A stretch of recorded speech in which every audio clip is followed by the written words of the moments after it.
Hello there and welcome back to another video, and in this video I'm going to be showing you my updated setup tour, as it's been a while since I actually made a video about my PC setup. So as you can see, my computer's right here and I'm going to get a new room sorted soon, so I will be probably getting a new desk and some other bits will end up being upgraded in the future.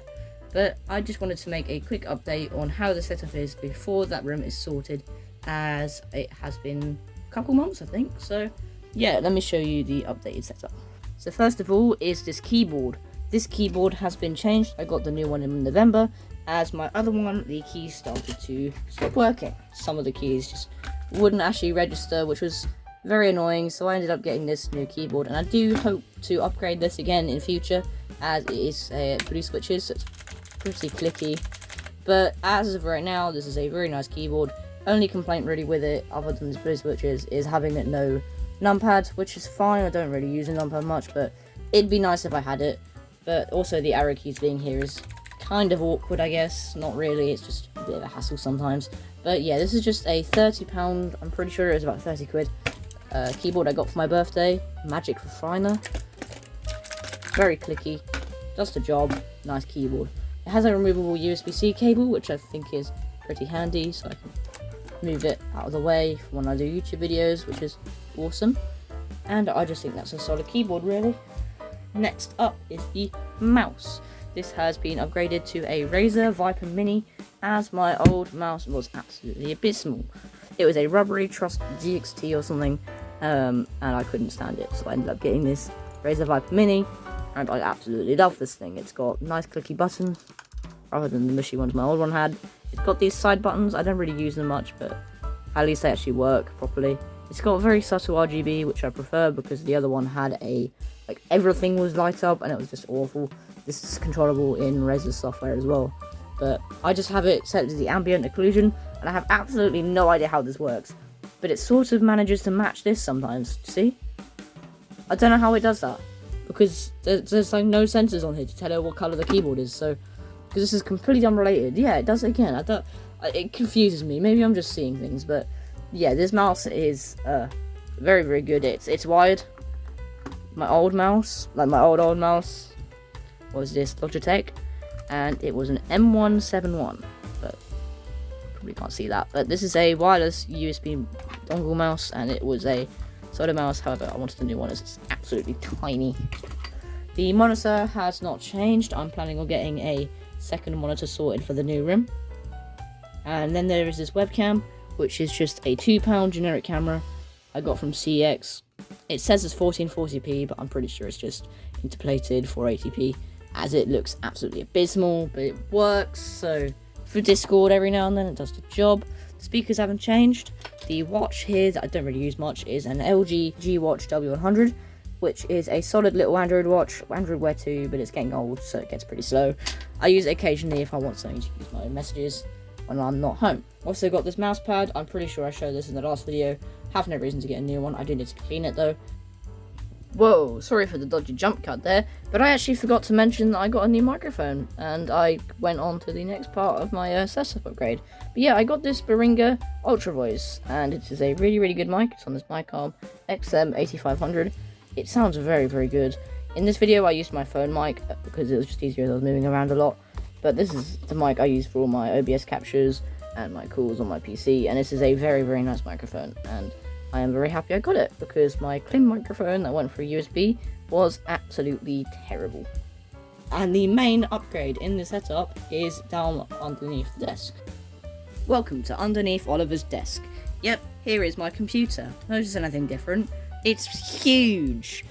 I got a new case for it, as I had a graphics card, which I'll be showing you in a bit, that I wanted to install in here, as the other case was absolutely tiny. It could not fit even my low power GPU that I got. But yeah, this is the new case. It's just a plain black case. It has an RGB strip, but it's not exactly compatible with my current OEM motherboard, which is kind of annoying. But I'm probably going to get a new power supply motherboard in the future, maybe a new GPU if I need one. But as of right now, this is a solid setup. I'm pretty happy with it. Front I/O doesn't work. It's a bit annoying, but to be honest, with this current desk, there's basically no clearance. So if I could use it, how would I use it? Oh well. You know, when I get the new room sorted, I'm gonna have those ports fixed once I get a new motherboard, and I'll actually be able to access it as I'll be getting a bigger desk in future. But yeah, here's the current PC case with the current GPU in there. You can sort of see it through the grill, and I will now take the side panel off so you can see what's inside.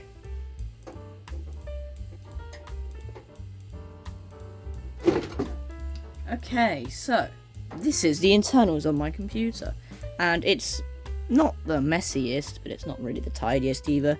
We have an RX 552GB, 16 gigs of DDR4, an i5 11400 with a stock cooler at the moment, a OEM Acer power supply, which is hanging on by literally one screw because I couldn't get it to fit properly, cable for the case, and we have Wi-Fi, which is literally coming out the back because it does not like it in the new front panel. It just sucks. But I will be having Ethernet in my new bedroom, so that will be awesome, and I won't have to rely on horrible Wi-Fi 5 for a PC. Now you can take a closer look inside. As you can see, we have an RX 550, as I say, and it is a very solid graphics card. I use it for GTA 5, for my video editing, video recording, and I don't do a whole lot graphical intensive tasks. I don't really do gaming, so this is a solid graphics card. It's the Sapphire one. I got it from CX a while ago. I just couldn't use it, but yeah, that's actually being put to good use now. We currently have a HDMI, a DVI, and a DisplayPort as of the new graphics card. And then we also have my incredible mounting skills of the power supply. That doesn't fit properly, but it's okay. It works. Oh yeah, I forgot to mention we also have a new case fan, of which is an Arctic fan, as I know they're a good brand.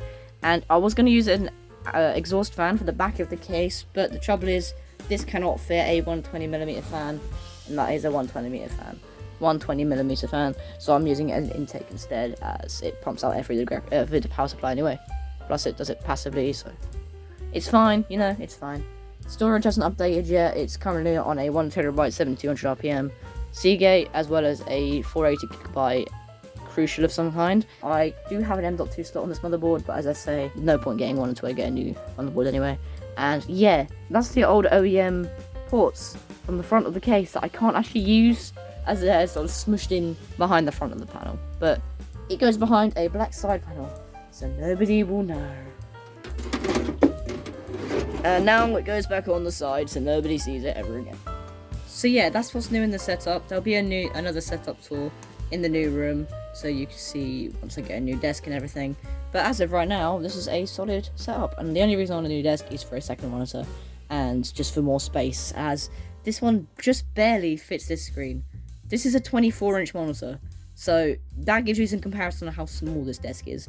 But yeah, thanks for watching. I really hope you enjoyed this video. If you did, feel free to like or sub or whatever, I don't mind. And I'll catch you guys in the next one. Bye.